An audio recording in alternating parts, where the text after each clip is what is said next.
2021학년도 동계방학 비교과 프로그램 책으로 본 세상 폭락의 역사 2부 두 번째 영상입니다.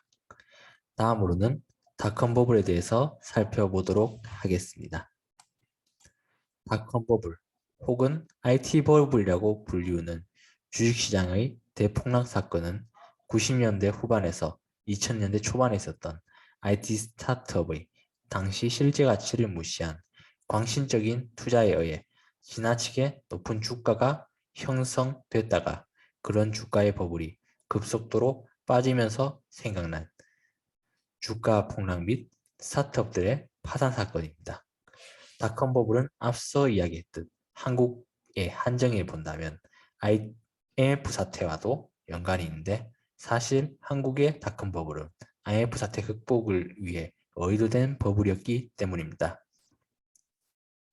물론 IMF 사태의 심각함을 생각해 본다면 폭탄을 뒤로 미루는 과정에서 폭탄이 훨씬 작아진 건 사실이긴 하기에 이걸 정책 실패나 실수로 보기는 힘들겠지만 어쨌든 많은 희생이 따랐던 것은 분명한 사실입니다.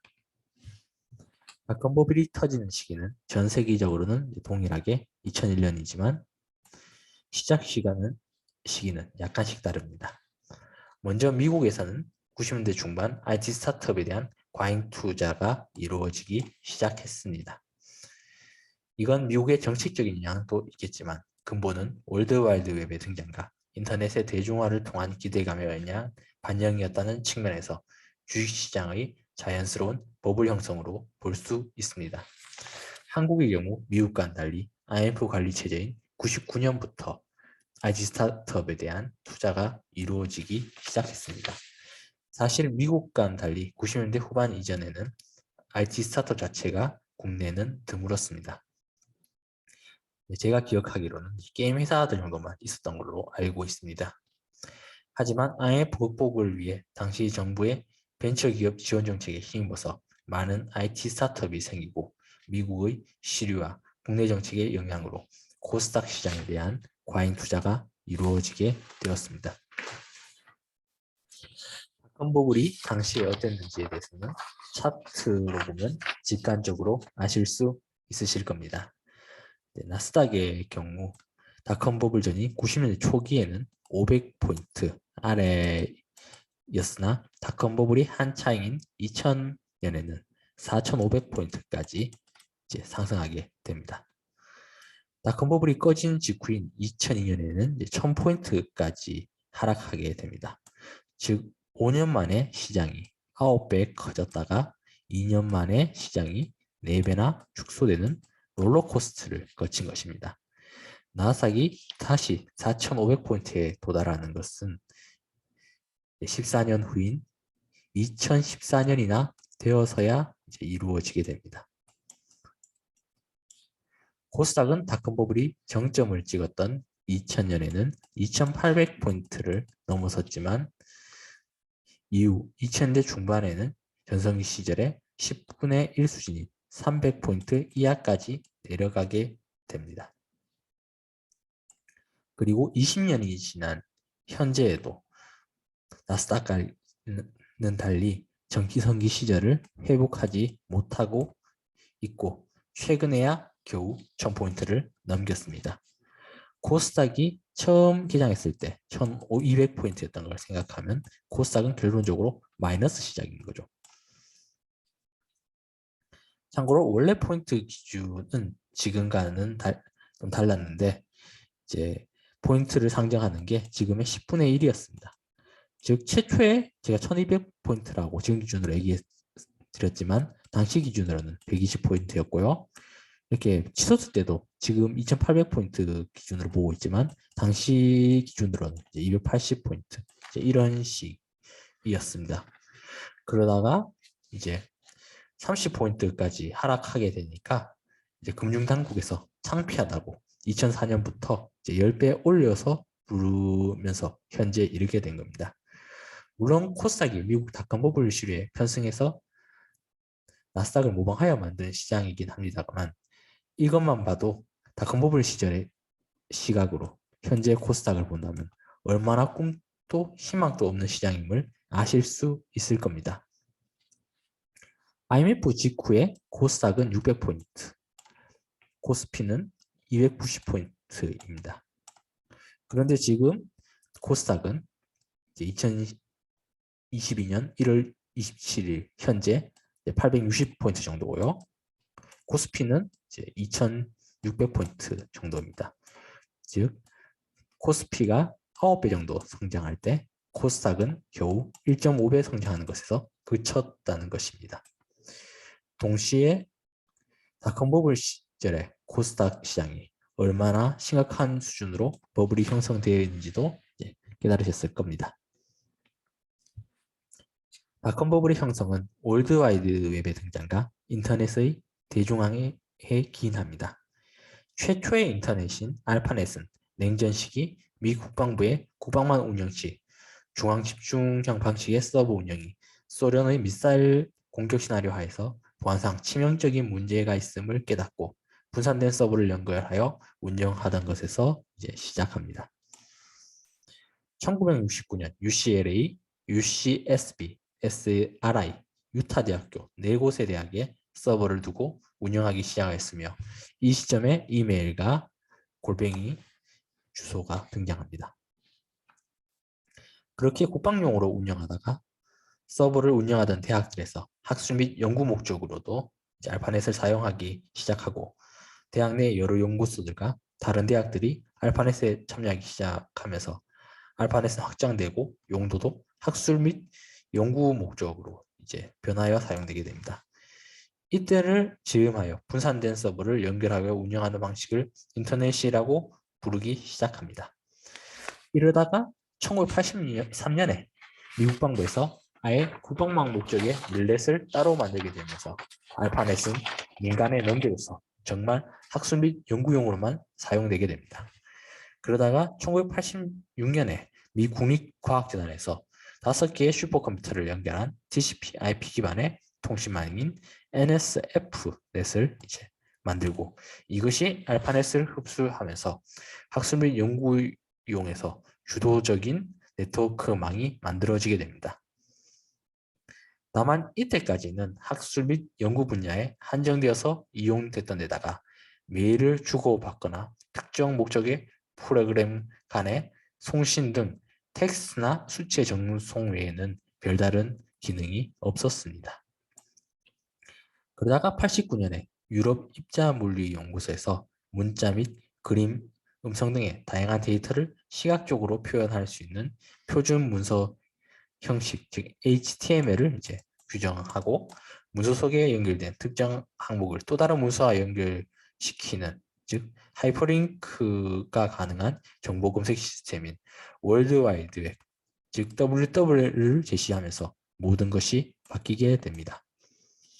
이후 91년에 미국 통신 사업자들이 커머셜 인터넷 익스체인지라는 협회를 구성하여 인터넷의 상업적인 사용을 목적으로 하는 인터넷 기간 통신망을 구축하고 이 통신망의 표준 플랫폼으로 WWW, 즉 월드와이드 웹과 HTML을 적용시키면서 인터넷은 급격하게 대중화되었고 현재에 이르게 됩니다.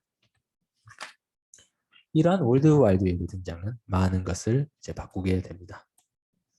기존의 텍스트와 수치 전달만 가능한 인터넷에서 멀티미디어를 전달 가능한 인터넷으로 변화하게 된 것입니다. TV, 비디오 테이프. 혹시 여러분들은 비디오 테이프를 아시나요? 전 여러분들보다 약간 좀 앞선 세대이기 때문에 비디오 테이프에 대해서는 알고 있습니다.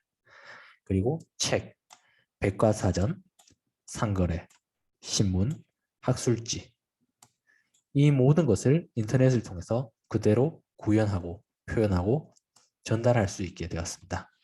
당연히 기존의 아날로그 실로만 할 수 있었던 것들 혹은 현실에서만 할 수 있었던 행동들을 인터넷에서 할 수 있게 되면서 전에 없던 사업과 시장이 형성되게 되었습니다. 그리고 그것이 기존의 실물에 기반한 사업과 시장 이상으로 수익성이 있다고 사업가들과 투자자들은 생각하게 됩니다.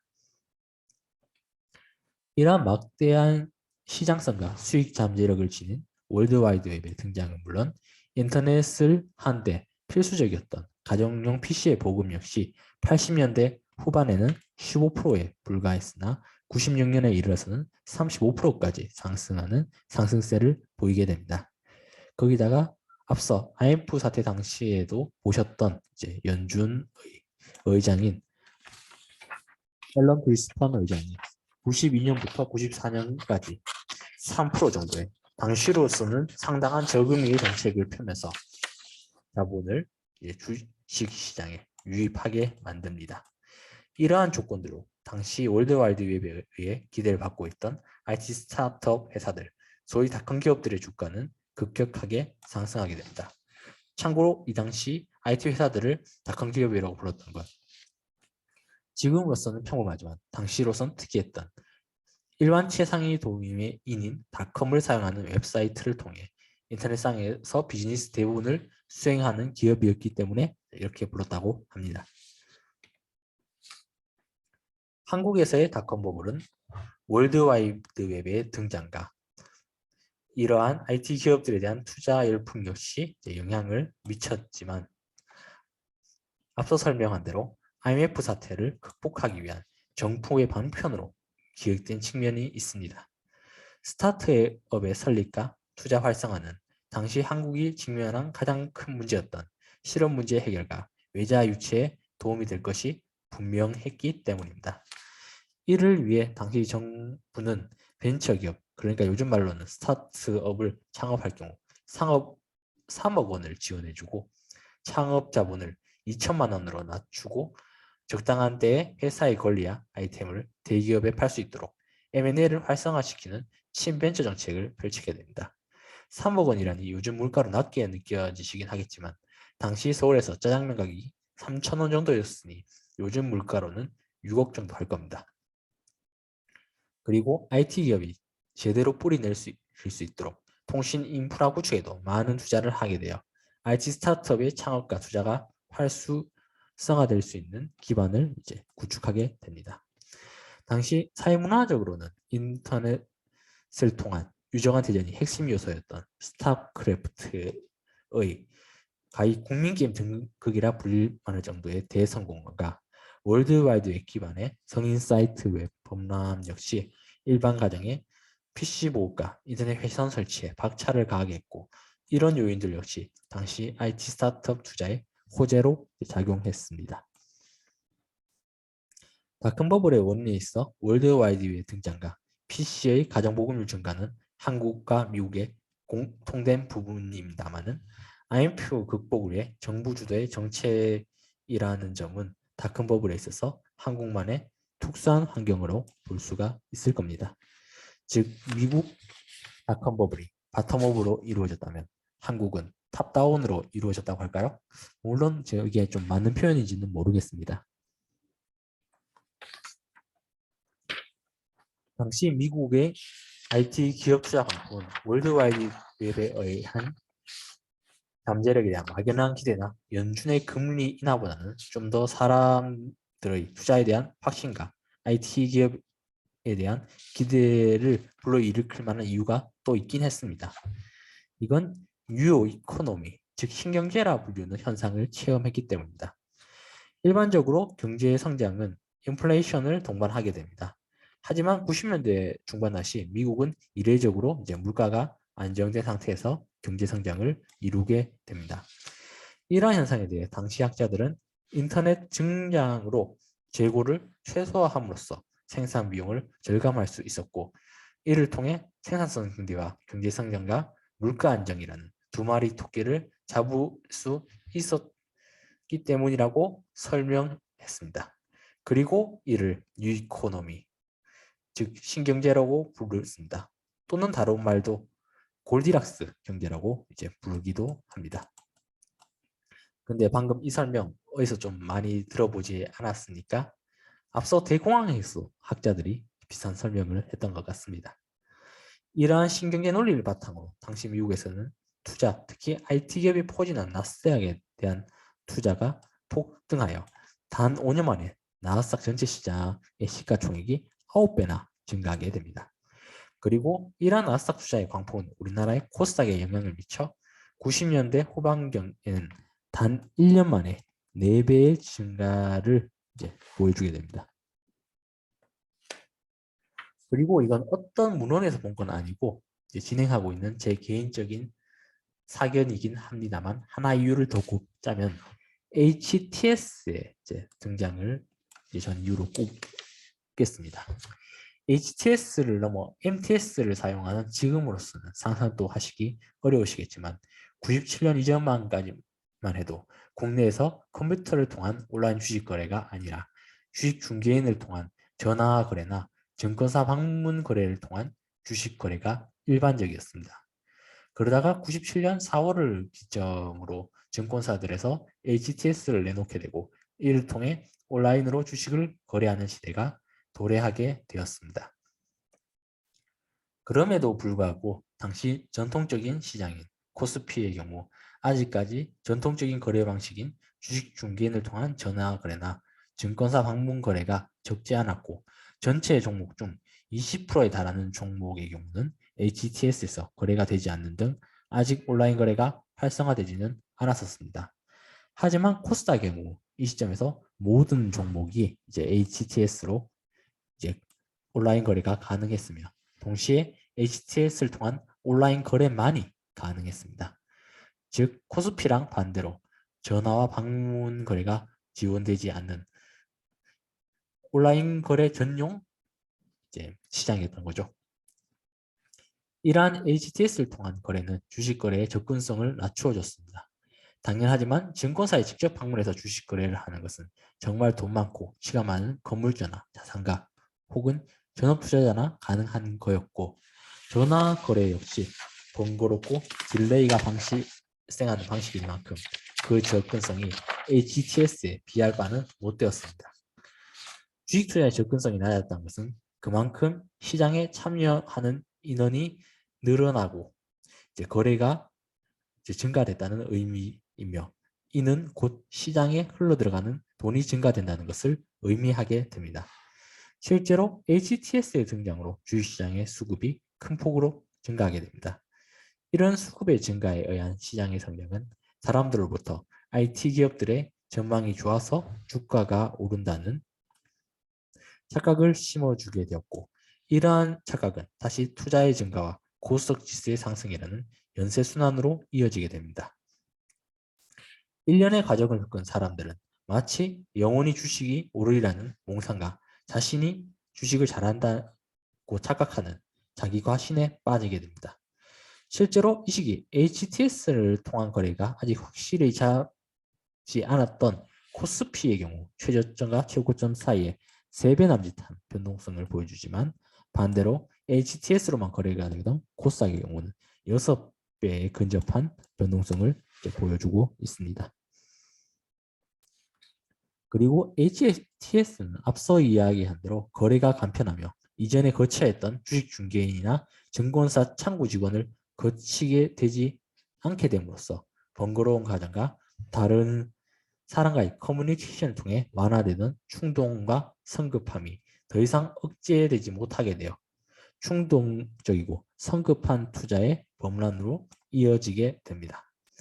이 시기 투자자들, 특히 HTS를 통해 주식에 입문한 주부, 학생과 같은 사람들은 주식 투자 시 당연히 고려해야 할 per ROE, 영업이익과 같은 필수적인 재무제표나 기업의 사업성을 고려하지 않고 기업명이나 사업계획만 보고 투자하기에 이릅니다.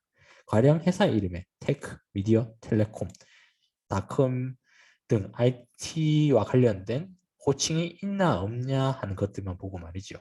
이들은 주식에 필요한 재무정보와 기업정보를 분석을 배우기보다 주관적이고 추상적인 정보에 의진하여 투자를 하게 됩니다. 뭔가 현재와 오버랩되지 않습니까? 수많은 알트코인이라든가 메타버스와 관련된 신기술주들 딱히 어느 상품이나 업체를 찍어서 이야기하지는 않겠지만 적어도 투자자들에게 이러한 성향이 지금 또 남아있음을 부정하기는 어려울 것 같습니다. 닷컴버블 시기에는 정말 많은 IT 스타트업이 생겨나게 되었습니다.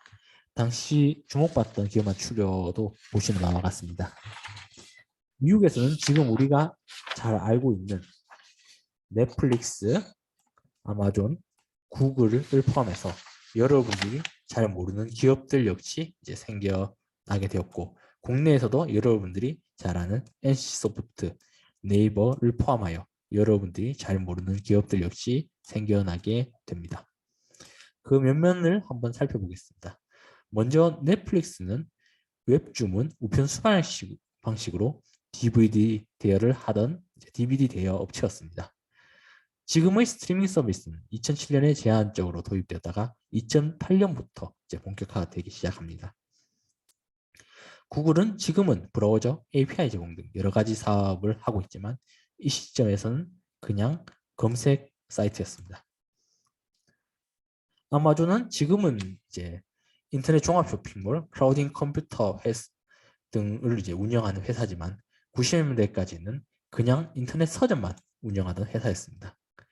빈즈는 가상화폐 발부 기업이었습니다.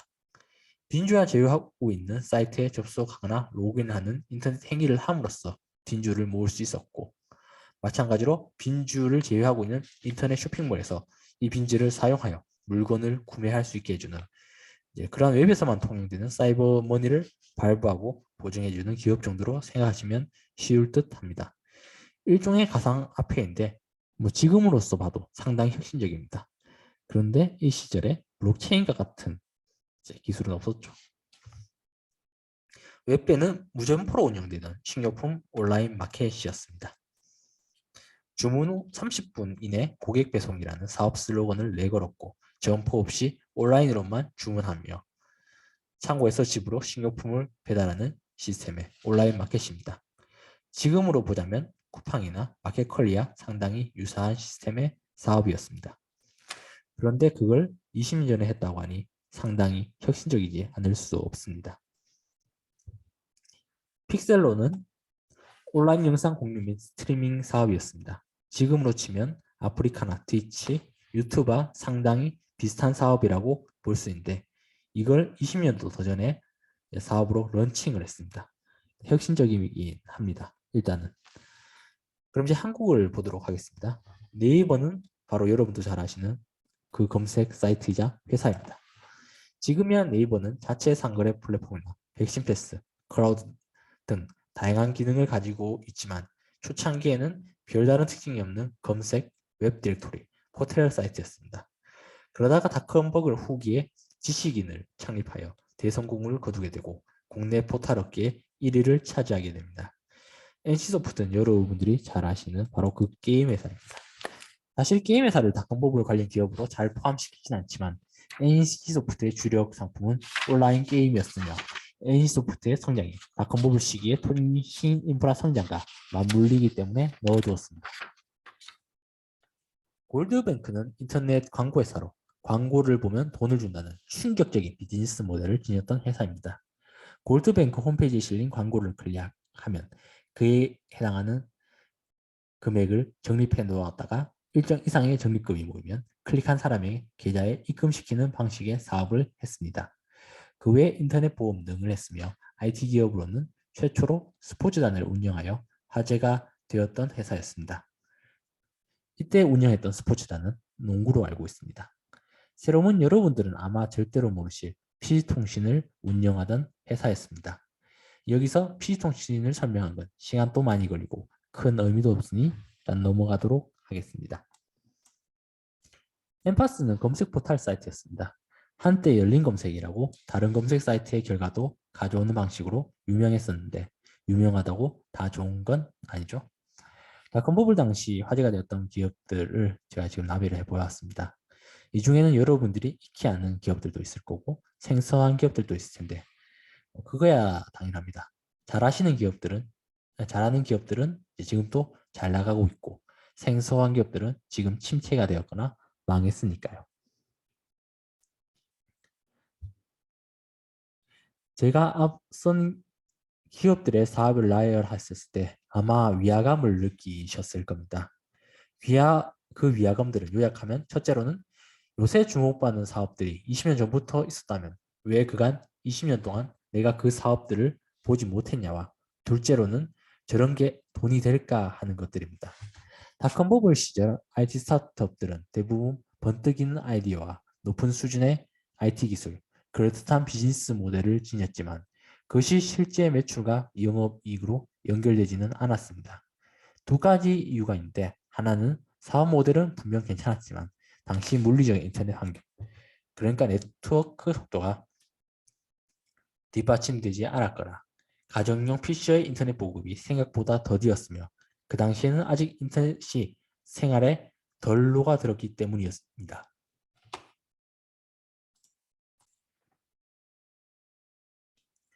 둘째로는 사업 모델 자체가 매출을 내기에는 부족했거나 매출은 어느 정도 나온다 한들 투자 대비 매출이 턱없이 부족하여 영업이익으로 이어지지는 않았기 때문입니다. 그래서 당시 대부분의 IT 스타트업들은 회사의 주가는 하늘을 높은 줄 모르고 올라가고 있었지만 정작 회사는 적자를 면치 못하는 경우가 많았습니다.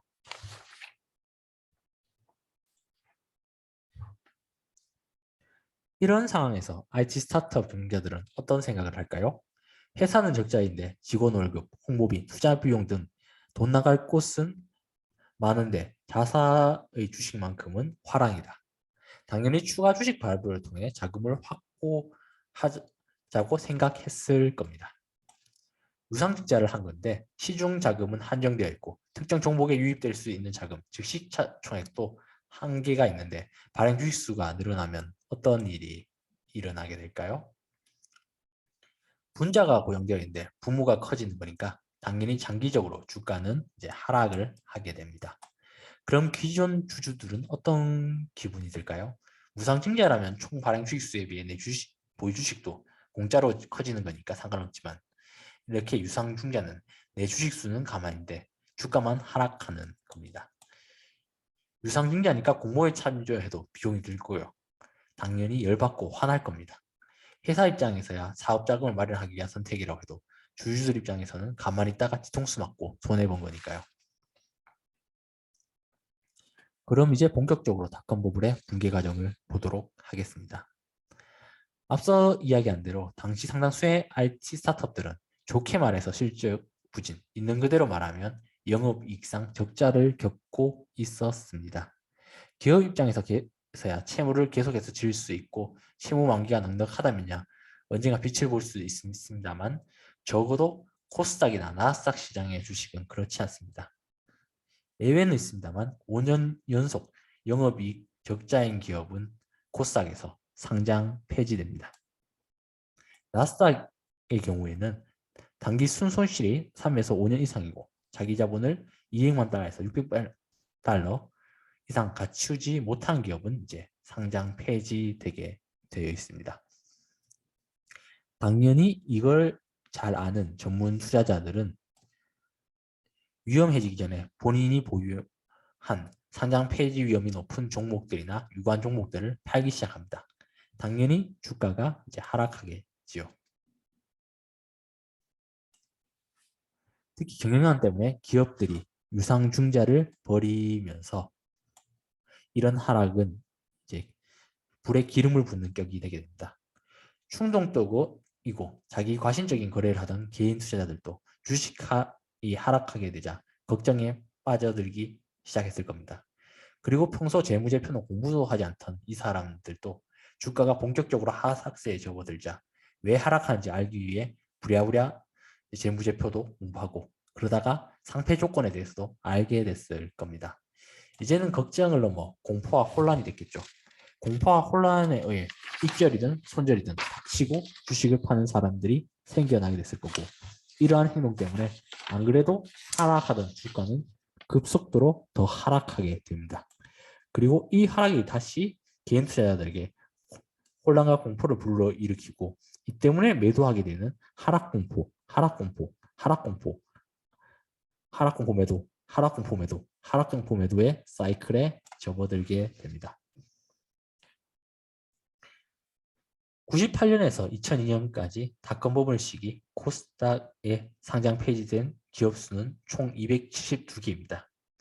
2002년 기준 코스닥 누적 상장 기업 수가 843개라는 걸 생각하면 아찔한 숫자가 아닐 수 없습니다. IT 스타트 회사 중 몇몇 회사들은 도중에 위기를 겪거나 사업을 확정하거나 했지만 있지만 분명히 자리를 잡고 현재 자국 혹은 세계에서 두각을 나타내는 이제 선도 기업이 이제 되었습니다. 아마존, 넷플릭스, 구글 같은 기업들이 이제 분명히 그렇게 이제 세계를 선도하는 기업들입니다. 아마존은 온라인 서점만 할 때는 분명히 위기를 겪었지만 종합 쇼핑용 클라우딩 컴퓨터 사업으로 사업을 확장하면서 세계의 정점에 이르게 됩니다. 넷플릭스는 DVD 우편 대여점만 할 때는 미국 내 고만고만한 기업이었지만 영상 스트리밍 및 엔터테인먼트 콘텐츠 개발까지 하면서 세계적인 대기업이 됩니다. 구글은 강력한 검색 시스템을 기반으로 클라우딩 컴퓨팅, 다양한 API 제공, 학술적인 프로젝트 등을 시도하면서 늘 IT 기업 중에서 발상, 기술, 영업이익, 시가총액 모든 면에서 전 세계 최고의 위치를 차지하고 있습니다. 국내 기업들 중에서는 네이버, NC소프트 뭐 이런 기업들이 이제 이 위치라고 볼 수 있습니다. 검색 포탈만 하던 시절 눈에 띄지 않던 네이버는 지식인 런칭으로 크게 성장하여 온라인 마켓 플랫폼, 클라우드 컴퓨팅, 라인 등 사업 확장으로 국내 IT 기업 중에서 영업이익 측면에서 선두를 달리게 됩니다. NC소프트는 리니지의 대성공과 광적인 매니아층의 확보로 지금은 국내 유수의 대기업들이나 하게 되는 야구단을 운영할 만큼 이제 성공하게 됩니다. 하지만 이런 기업들과는 달리 없어지거나 상장 폐지된 기업들도 많이 있습니다. 미국의 경우는 이제 빈즈, 웹밴, 픽셀로 같은 기업들이 그런 경우인데 망한 이유는 좀 제각각입니다. 먼저 빈즈의 경우 가상화폐와 채굴 획득 방법을 만든 것까지는 좋았는데 문제는 대부분의 국가에서 실제 상거래를 할 수 있는 가상화폐에 대해서 당시에는 대단히 부정적으로 봤다는 겁니다. 물론 지금도 마찬가지죠. 그래서 여러 가지 소송을 당하거나 각국 재무부 장관과 만나 회의를 해야 하는 등의 문제에 직면했고 그러던 중 닷컴 버블이 터져 자금 수급에 곤란을 겪게 되다. 결국 칼슨 마케팅 그룹에 인수되게 됩니다. 그러던 중 당시 세를 불리고 있고 빈지랑 달리 법적인 문제로부터 자유로웠던 아마존에게 완전히 밀려서 역사 속으로 사라지게 됩니다. 웹밴의 경우 세 가지 문제가 있었습니다. 첫째로는 무리한 창고 건설로 인해 투자 자금의 확보가 시급했는데 닷컴 버블의 발생으로 투자 자금의 유치가 어려워졌으며 두 번째로는 경영진들이 IT 기술과 경영 아이디어는 뛰어났으나 문제는 진짜 식료품점을 경영해봤던 사람들이 없었다는 점입니다. 웹밴은 최신 IT 기술로 무장했을 뿐 본질은 식료품점입니다. 결국 전체적인 운영과 관리가 부실할 수밖에 없었습니다. 끝으로 셋째는 2000년대인 지금과 달리 그 시기에 인터넷 보급이 지금만큼 잘 되어 있지 않았으며 사람들의 생활 문화와 상행시에서도 인터넷이 잘 녹아들지 못했었습니다.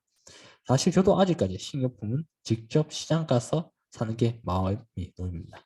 덕분에 웹밴은 결국 역사적 속으로 사라지게 됩니다. 픽셀로는 당연하지만 당시 인터넷 환경이 실시간 스트리밍을 할 만큼 좋지 않았다는 점이 문제였고 결정적으로 이 사람들이 사기를 쳤습니다. 남의 기술을 도용해놓고 자신들이 기술을 개발한 것처럼 이야기하거나 기능을 과장하거나 허위로 이야기했었습니다.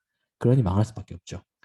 국내 기업으로는 이렇게 사라진 기업이 골드뱅크, 세로미, 엠파스가 대표적입니다. 골드뱅크는 보셨듯이 광고를 클릭하면 돈을 준다는 회사였고 스포츠장까지 운영할 정도로 잘 나가던 곳이었습니다만 진짜 잘 나가긴 했을까요? 150만이 넘는 회원 확보나 많은 클릭수는 그런 것처럼 보이게 해줬고 당장의 광고 발주 기업들의 돈을 끌어올 수 있었지만 광고 발주 기업 입장에서는 그게 매출로 연결되지 않는 걸 느꼈습니다. 당연하지만 그보다 떡에 관심 있는 사람들이 나 클릭을 했을 테니까요. 한계를 느낀 골드뱅크는 결국 광고를 클릭한 유저에게 보상금 지급을 포기했고 영상 처리 시스템의 개발, 미국의 석탄, 태양광, 스포츠 브랜드, 교육용 로봇, 오프라인 금융업 진출 등의 문어발 사업을 하게 됩니다. 하지만 뭐 하나 확실히 돈을 번 사업은 없었고 결국 2009년에 상장 폐지되게 됩니다. 그 이유는 뭐 저도 잘 모르겠습니다. 망한지 아니면 이제 남아있는지요. 어차피 이제 골드뱅크라는 그 사업의 흔적은 없을 겁니다. 새로운 기술은 네트워크와 웹이 PC 통신에서 월드와이드 웹으로 전환되게 되면서 결국 몰락하게 되었고 시각장애용 에뮬레이터로만 현재 그 흔적이 남아 있습니다. 근데 그렇다고 회사 자체가 이제 망한 것은 아니더라고요. 사업 자체만 이제 실수하게 된 겁니다. 새로운 기술은 솔본이라는 회사로 이제 여전히 남아 있고 여전히 코스닥에 상장되어 있습니다. 지금은 의료 영상 및 의료 정보 솔루션, 투자 회사, 골프 연습장 등의 사업을 운영하고 있습니다. 엠파스는 검색 포털 사이트였습니다. 이야기했다시피 엠파스는 열린 검색이라는 특징이 있었는데 이걸 네이버한테 소송당하게 됩니다. 그리고 내리막을 걷다가 결국 SK에 인수되고 역사 속으로 사라지게 됩니다. 실패한 기업들의 특징은 앞서 이야기했다시피 아이디어나 기술만 좋았을 뿐 실질적인 매출과 이익이 안 되는 사업을 하거나 당시 인터넷 환경과 문화를 고려 안 한 경우가 많기도 했지만 또 보면 제각각 그 궤도에서 벗어난 비하인드 스토리가 있었습니다. 가령 법적인 문제라거나 기반이 되는 기술 자체가 다른 더 나은 기술에 대체되면서 사업의 근본이 사장된다거나 플랫폼 시장이나 포탈 같은 독과점일 수밖에 없는 시장에서 경쟁에서 패배했다거나 뭐 그런 것들입니다. 이러한 과정을 거쳐 닷컴 버블은 결국 종말을 맞이하게 됩니다. 2002년 이후 코스닥은 주가가 정점에서 7분의 1 토막이 나버리고 나스닥은 5분의 1 토막이 나버리게 됩니다. 나스닥은 그나마 2014년을 기점으로 닷컴 버블 시기에 주가를 회복하고 이제 이후에는 이를 넘어서게 되었지만 코스닥은 회복했다고 하지만 아직도 전성기에 3분의 1 토막이 난 상태입니다. 그리고 많은 기업들이 적자를 면치 못해서 상장 폐지되거나 상장 폐지되게 됩니다. 상장 폐지게 되면 주가가 떨어지게 되는데 문제가 떨어지는 게 문제가 아니죠. 그냥 주가가 0이 되는 겁니다. 빚내서 투자를 했다면 빚쟁이를 면치 못하겠죠. 그러다가 궁지에 몰려서 자살하는 사람들도 이제 적지 않습니다. 투자자 입장에서 그렇고 기업 입장에서는 어떨까요? 상장 폐지되면 당장의 투자 자금 유치가 어렵습니다. 기업이 돈을 유치하기 있는 방법은 여러 가지가 있습니다. 첫 번째로 은행에 대출을 한다. 두 번째, 회사채를 발부한다. 세 번째, 주식을 발행한다입니다. 이 중 하나가 막힌 겁니다. 물론 상장 폐지된다고 해도 장외 거래는 가능하기에 주식을 통해 돈을 끌어오는 게 불가능한 건 아닙니다만 미상장 주식의 경우 거래 자체가 소수의 투자자만을 끌어올 수 있는 방식이라 수급 자체가 상장과는 비교가 되지 않습니다. 그러다 보면 투자자가 제한되고 당장에 대금 지불도 못하니 신용이 떨어지고 직원 월급도 주지 못하는 기업이 생길 거고 되고 그러다 보면 이제 망하는 겁니다. 그런 과정에서 비리도 생기기 마련이니 적지 않은 스타트업 창립자들이 법적인 문제에 시달리다가 일부는 구속이나 실형을 살게 됩니다. 투자자와 마찬가지로 경영가 중에서는 구속이나 실형 혹은 채무를 갚지 못해서 적지 않은 사람들이 자살을 하게 됩니다. 버블의 끝은 늘 누군가의 죽음입니다. 하지만 재미있게도 20년 뒤인 지금 세계를 선도하거나 자국을 선도하는 기업 중 적지 않은 기업들이 닷컴 버블 시기에 창사했던 기업들입니다. 세계적으로 보자면 이제 아마존, 넷플릭스, 구글, 한국으로 보자면 이제 넥슨, 네이버, NC소프트 같은 곳들이 이제 그런 곳들이죠. 그리고 닷컴 버블 이외에도 계속해서 IT 스타트업들이 생겨났고 그 중에서는 카카오나 페이스북 같은 자국이나 세계를 선도하는 기업들도 있습니다.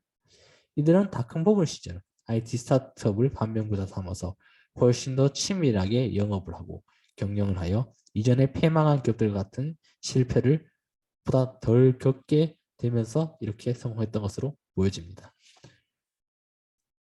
단순히 개별 기업을 언급하지 않더라도 IT 사업은 현재 주식시장에서 차지하는 파이로 보든 기업 생산으로 보든 성장성으로 보든 전 세계 사업 중에서 가장 중요한 사업 분야임을 부정할 수 없을 겁니다.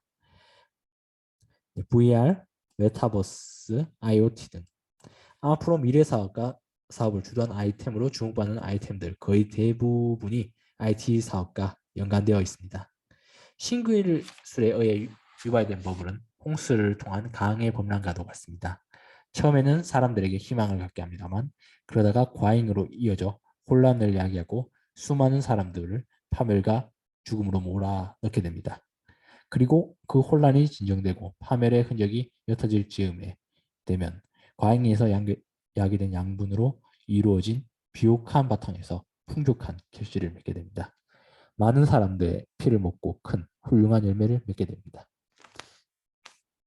네, 2022학년도 동계회 방학 비옥과 프로그램 책으로 보는 세상 폭락의 역사 2부 두 번째 영상은 이제 여기까지 보도록 하겠습니다. 그럼 다음 세 번째 영상에서 뵙도록 하겠습니다. 예, 들어주시느라 감사합니다.